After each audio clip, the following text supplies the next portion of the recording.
Literally जब मैंने इस्लाम कबूल किया और इस्लाम कबूल करने के बाद मेरे रास्ते में सबसे बड़ी रुकावट बनने वाली मेरी भांजी थी। अच्छा। हाँ जी। तो वो इतनी रुकावट के मेरे लिए बद्दुआएं किया करती थी कि ये जिसने इस्लाम कबूल कर लिया हमारे मामू जान ने और हमारे बच्चे बच्चियों को गुमराह कर रहे हैं, तो लिटरली उसके मेरे लिए दुआएं किया करती थी झोली उठा के कि अल्लाह सुब्हानहू व तआला इनको वापस ईसाईयत में ले आए। ये वही थी उन्हीं जिन्होंने खुद बाद में खुद इस्लाम कबूल कर लिया। अल्लाह सुब्हानहू व तआला की तौफीक। अल्हम्दुलिल्लाह। क्योंकि उन्होंने जोलियां उठा के शायद साहब मेरे लिए बद्दुआएं की, मैंने जोलियां उठा के उनके लिए दुआएं की और बिल आखिर मेरी दुआ उनकी दुआ पे गालिब आ गई। आप तमाम अहबाब के सामने तशरीफ ला रही हैं बेटी चांद अहमद। मैंने अपनी 25 साल जिंदगी जो थी वो क्रिश्चियनिटी में अच्छी खासी प्रीचिंग में गुजारी। मैं चर्च में प्रीच करती थी, कलाम पेश करती थी। एक आप कह लें कि कट्टर मसीही थी मैं। तो मेरे भाई के एक जहाँ ड्यूटी करते हैं वहाँ एक अंकल थे, गार्ड थे, उनके लिए कुरान पाक लेके इनसे रखा हुआ था और राशन भी लेके रखा हुआ था। और मैं उस कुरान पाक को ना छुपा छुपा के अपनी सेफ में रखती थी और डरती थी कि किसी दिन मैं इसको खोल ना लूं। अक्सर एक दो दफा पकड़ा कि खोल के देखूं तो सही, कोई ना कोई गलती तो होगी ना इस कुरान में भी। ये तो बड़ी बातें करते हैं बाइबल के बारे में, कुछ ना कुछ तो होगा। लेकिन अब यकीन जाने एक डर था कि जिस दिन मैंने इस कुरान को पढ़ा मैं इस कुरान को अपना दिल दे बैठूंगी।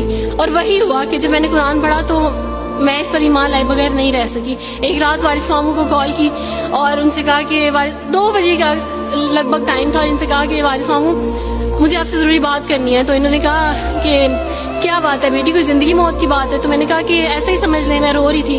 तो इन्होंने कहा कि सब खैरियत है। तो मैंने इनसे कहा कि बस बगैर कुछ कहे आप मुझे कलमा पढ़ा दें, वारिस मामू पढ़ा दें। और मैंने इनसे 5 मिनट का यानी स्पेस ली कॉल पे और 5 मिनट में मैंने दुआ की। लेकिन उसके बाद मैंने कहा कि अगर मैं हक पे हूँ, सच पे हूँ, तो बस फिर खुदावंद इसको हो लेने दे। आप यकीन जाने मेरी फैमिली को जल्दी पता चल गया। एक रात मेरे बाबा ने वारिस मामू को घर बुलाया और इनसे कहा कि हम चांद की शादी करना चाहते हैं, आप इससे पूछ दें कि अगर किसी को पसंद करते हो तो हम इसकी शादी उससे कर दें, हम जो है ना वो इसकी मर्जी के खिलाफ नहीं जाएंगे। तो मैंने उनसे कहा कि आप ऐसा नहीं कर पाएंगे। उन्होंने कहा कि नहीं हम कर सकते हैं।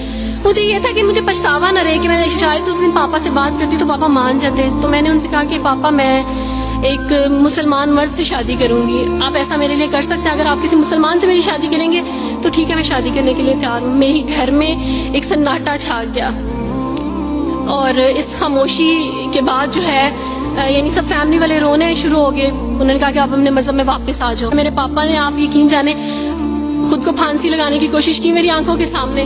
मेरी मामा ने खुद पे पेट्रोल डाल दिया और खुद को जलाने की कोशिश की मेरी आंखों के सामने। और मैं अपने रूम में बैठी ये कहती थी कि अल्लाह अगर मैं हक पे हूं ना तो मेरी फैमिली को कुछ नहीं होना चाहिए। फिर बहरहाल मुझे मेरी फैमिली से निकाल दिया गया ये इस डर से कि मेरी वजह से दूसरे बहन भाई भी इस राह पे ना चले जाएं। तो मेरे क्रिश्चियन कोलीग्स ने ही मेरी फैमिली को प्रेशराइज किया कि इसको फैमिली से निकाल दें, क्योंकि अगर आप इसको मिलेंगे तो मजीद लोग भी अब्दुल वारिस की तरह, चंदा की तरह इस्लाम कबूल करेंगे। मुझे आप सबसे तवक्को है, आप सब इस्लामिक इदारों से तवक्को है कि अब आप हमारे लिए स्टेप लें। हमारे अपनों ने तो हमें छोड़ दिया, उन्होंने जो हमारे साथ जबर किया उस जबर के बदले आप हमारे साथ नेकी करें। अब आप क्या स्टेप लेते हैं न्यू मुस्लिम्स के लिए जिन पर ये इल्जाम लगाया जाता है कि उन पर जबर किया जा रहा है? हम पे जबर नहीं, हम पे जबर इस्लाम कबूल करवाने वालों ने नहीं किया, बल्कि जिनके घरों से हम आए थे इस्लाम कबूल करने के बाद जबर तो उनकी तरफ से था। तुम मुवाहिद है मेरी बहन और मेरे दोस्त, you are a monotheist, the last article of God on this planet. आखिरी दलील है तू इस दुनिया के अंदर। ले अल्लाह यकून लिन्नासी अलल्लाहि हुज्जतुन बाद रुsul, तू आखिरी हुज्जत है इस दुनिया के अंदर, तेरे बाद अंधेरे हैं सिर्फ। लपेट देगा अल्लाह इस कायनात को जिस दिन मुसलमान खत्म हो जाएगा। You are the last light in this darkness. और मैं अपनी उस बेटी का, उस बच्ची का गम सुन के रो रहा था वहां पर। मैं उसे कहता हूं और सारी बच्चियों को कहता हूं, जिस दिन तेरे पर्दे की इस्मत करने के लिए एक गयूर मर्द भी तुझे ना मिले ना,